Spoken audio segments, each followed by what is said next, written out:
नमस्कार दोस्तों, मैं हूं आकाश और आज मैं आपको अपनी जिंदगी की सबसे खौफनाक रात के बारे में बताने जा रहा हूं, जो मैं चाहूं भी तो कभी भूल नहीं सकता। ये बात पिछले साल की है। मैं एक प्राइवेट कंपनी में काम करता हूं और अक्सर मुझे बाहर शहरों में ट्रैवल करना पड़ता था। एक बार मुझे एक छोटे शहर शिवानगढ़ में 2 दिन के लिए जाना पड़ा। वहाँ कोई ज्यादा होटल नहीं थे, तो मैंने ब्लैक रोज नाम के होटल में कमरा बुक किया। नाम सुनने में थोड़ा अजीब लगा, लेकिन विकल्प भी नहीं था। जब मैं होटल पहुंचा तो अजीब बात यह थी कि पूरा होटल लगभग खाली था। रिसेप्शन पर बैठे एक बूढ़े आदमी ने बिना मुस्कुराए चाबी दी और बोला, कमरा नंबर 309, तीसरी मंजिल पर आखिरी कमरा। मैं थका हुआ था, ज्यादा ध्यान नहीं दिया और सीधे लिफ्ट से ऊपर चला गया।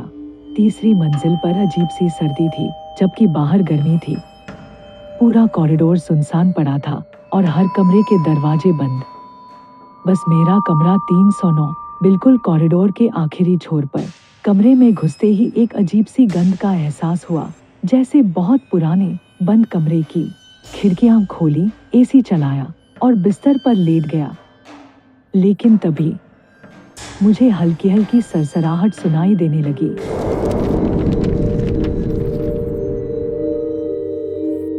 मैंने सोचा शायद खिड़की से हवा आ रही होगी, लेकिन जैसे जैसे रात बढ़ी, आवाजें तेज होती गईं। कमरे के कोने से जैसे कोई फुसफुसा रहा हो, चले जाओ, चले जाओ। मैंने चौंक कर इधर उधर देखा, लेकिन वहां कोई नहीं था। मैंने खुद को समझाया कि थकान की वजह से ऐसा महसूस हो रहा होगा।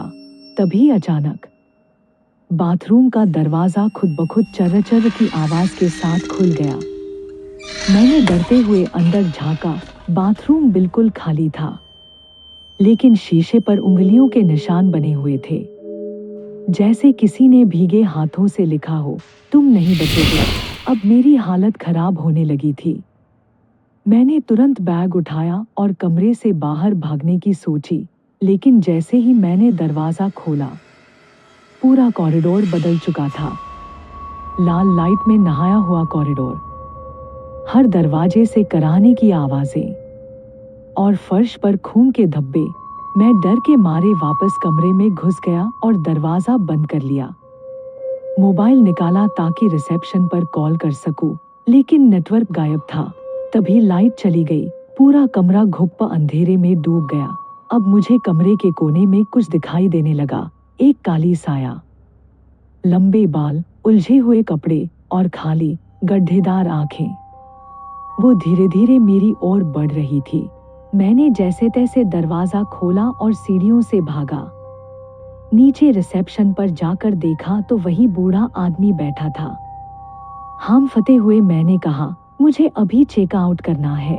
वो आदमी मुस्कुराया पहली बार और बोला, तुम भाग नहीं सकते बेटा। ब्लैक रोज से कोई लौटता नहीं। वो आदमी और फिर उसके चेहरे पर अजीब सी दरारें पड़ने लगी, जैसे वो इंसान नहीं, कोई मोम की मूर्त हो जो पिघल रही हो। मैंने चिल्लाते हुए दरवाजे की ओर दौड़ लगाई, लेकिन होटल का मुख्य दरवाजा सील हो चुका था। मेरी आंखों के सामने अंधेरा छा गया। जब मैं होश में आया तो खुद को हॉस्पिटल में पाया। डॉक्टर ने बताया कि मैं होटल के बाहर बेहोश पड़ा मिला था। बाद में पता चला कि होटल ब्लैक रोज पिछले 3 सालों से बंद पड़ा था। कई यात्रियों ने वहां जाने के बाद गायब होने की रिपोर्ट कराई थी। कहते हैं वो होटल एक श्रापित जगह बन चुका था, जहां फंसी हुई आत्माएं नए लोगों को बुलाती थी और फिर कभी उन्हें वापस नहीं जाने देती थी। उस रात के बाद से मैंने कसम खाई, कभी किसी अनजानी जगह पर अकेले ट्रैवल नहीं करूंगा, कभी नहीं।